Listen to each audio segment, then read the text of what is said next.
그 후에 예수께서 70명을 뽑으시고 앞으로 그분이 가시려는 모든 성읍과 지역으로 그들을 둘씩 짝지어 보내셨다. 예수께서 그들에게 당부하셨다. 추수할 것이 이토록 많은데 추수할 일손은 얼마나 적은가. 그러니 추수할 일손을 보내달라고 추수의 하나님께 무릎을 꿇고 기도하여라. 가거라. 그러나 조심하여라. 이것은 위험한 일이다. 너희는 이리떼 가운데 있는 어린 양들 같다. 짐을 가볍게 하고 다녀라. 빛과 칫솔이면 된다. 그 이상은 필요가 없다. 길에서 만나는 모든 사람과 노닥거리거나 잡담하지 마라. 어느 집에 들어가든지 그 가족에게 평화를 빕니다 하고 인사하여라. 그들이 너희의 인사를 받아들이면 그곳에 머물러도 좋다.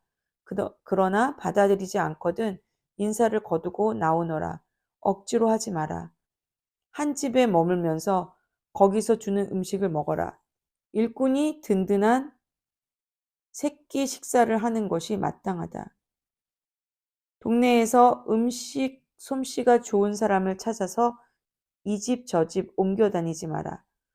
어느 성읍에 들어갔는데 너희를 받아들이거든 그들이 차려주는 것을 먹고 병든 사람은 누구나 고쳐주며 하나님 나라가 바로 너희 문 앞에 있다고 말하여라. 어느 성읍에 갔는데 너희를 받아들이지 않거든 거리로 나가서 이렇게 말하여라. 우리가 너희한테서 얻은 것이라고는 우리 발의 먼지뿐이다. 이제 그것마저 돌려주겠다. 너희는 하나님 나라가 바로 너희 문 앞에 있었다는 것을 알고 있느냐? 심판날에 차라리 소돔이 너희를 거부한 성읍보다 나을 것이다. 고라시나 화가 있을 것이다. 벳세다야 화가 있을 것이다. 너희에게 주어진 기회의 절반만 두로와 시돈에게 주어졌어도 그들은 오래전에 무릎을 꿇고 회개하며 자비를 구했을 것이다. 심판 날에 두로와 시돈이 너희보다 견디기 쉬울 것이다. 가버나움아, 내가 하늘까지 높아질 것 같으냐? 다시 생각하여라. 너는 지옥으로 굴러 떨어질 것이다. 너희 말을 듣는 사람은 곧 내 말을 듣는 것이다. 너희를 거부하는 사람은 곧 나를 거부하는 것이다. 그리고 나를 거부하는 것은 나를 보내신 하나님을 거부하는 것이나 마찬가지다. 70명이 의기양양해서 돌아왔다. 주님, 귀신들조차 주님의 명령대로 따랐습니다. 예수께서 말씀하셨다. 나도 안다. 사탄이 하늘에서 번갯불처럼 떨어지는 것을 내가 보았다. 내가 너에게 무엇을 주었는지 알겠느냐? 너희는 뱀과 전갈을 밟고 걸어도 무사히 지날 것이며 원수의 공격에도 보호받을 것이다. 아무도 너희를 건드릴 자가 없을 것이다.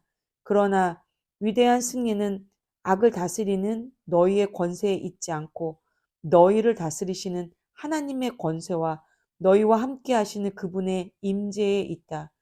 너희가 하나님을 위해 하는 일이 아니라 하나님께서 너희를 위해 하시는 일, 바로 그것이 너희가 기뻐해야 할 제목이다.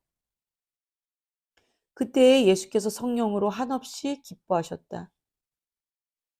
하늘과 땅의 주인이신 아버지, 이것을 다 아는 채 하는 사람들에게 숨기시고 천진난만한 초보자들에게 보여주시니 감사합니다. 그렇습니다. 아버지께서는 이렇게 하시기를 기뻐하셨습니다. 나는 아버지에게서 이 모든 것을 받았습니다. 오직 아버지만이 아들이 누구인지 아시며 오직 아들만이 아버지가 누구이신지 압니다. 아들은 자기가 원하는 사람이 누구에게나 아버지를 소개할 수 있습니다. 그러고 나서 예수께서 제자들에게 따로 은밀히 말씀하셨다. 너희가 지금 보고 있는 것을 보는 눈은 복이 있다. 많은 예언자와 왕들이 너희가 지금 보는 것을 보고 너희가 지금 듣는 것을 들을 수만 있었다면 자신의 오른팔이라도 내놓았을 것이다. 하지만 그들은 희미하게라도 보지 못했고 속삭이는 소리조차 듣지 못했다. 그때에 어떤 종교학자가 일어나 예수를 시험하는 질문을 던졌다. 선생님, 제가 무엇을 해야 영원한 생명을 얻겠습니까? 예수께서 대답하셨다. 하나님의 율법에 어떻게 기록되어 있느냐? 너는 그것을 어떻게 해석하느냐? 그가 말했다. 내 열정과 간구와 힘과 지성을 다해 주 너의 하나님을 사랑하라 하였고 또 내 자신을 사랑하는 것 같이 내 이웃을 사랑하라 하였습니다. 잘 대답했다. 예수께서 말씀하셨다.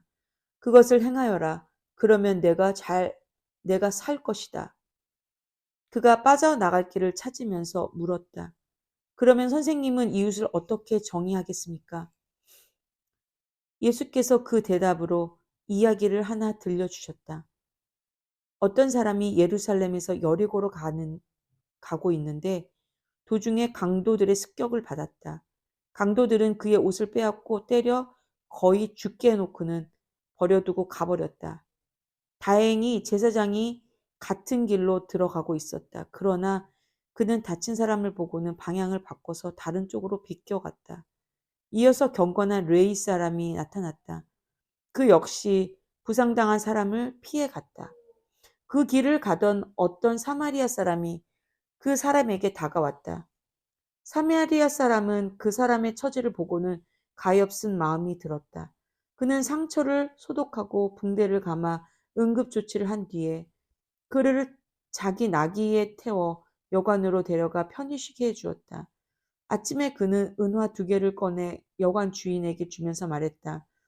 이 사람을 잘 돌봐주십시오. 비용이 더 들면 내 앞으로 계산해 두십시오. 내가 돌아오는 길에 갚겠습니다. 내 생각은 어떠냐? 세 사람 가운데 누가 강도 만난 사람의 이웃이 되겠느냐? 종교학자가 대답했다. 친절을 베푼 사람입니다. 예수께서 말씀하셨다. 너도 가서 똑같이 하여라. 계속해서 길을 가다가 예수께서 한 마을에 들어가셨다. 마르다라는 여자가 그분을 맞아 편히 쉬도록 모셨다. 그녀에게 마리아라는 동생이 있었는데 마리아는 주님 앞에 앉아 그분의 말씀을 경청하고 있었다. 그러나 마르다는 해야 할 온갖 부엌 일로 마음이 분주했다. 얼마 후에 마르다가 그들의 이야기를 끊고 끼어들었다. 주님, 제 동생이 부엌 일을 저한테만 떠맡기고 있는데 그냥 두십니까? 저를 좀 거들어 주라고 동생에게 말씀해 주십시오. 주님께서 말씀하셨다. 마르다야, 사랑하는 마르다야, 내가 지나치게 염려하여 아무것도 아닌 일로 흥분하고 있구나. 마리아는 가장 중요한 한 가지 일을 택했다. 그러니 마리아는 그것을 빼앗기지 않을 것이다. 아멘.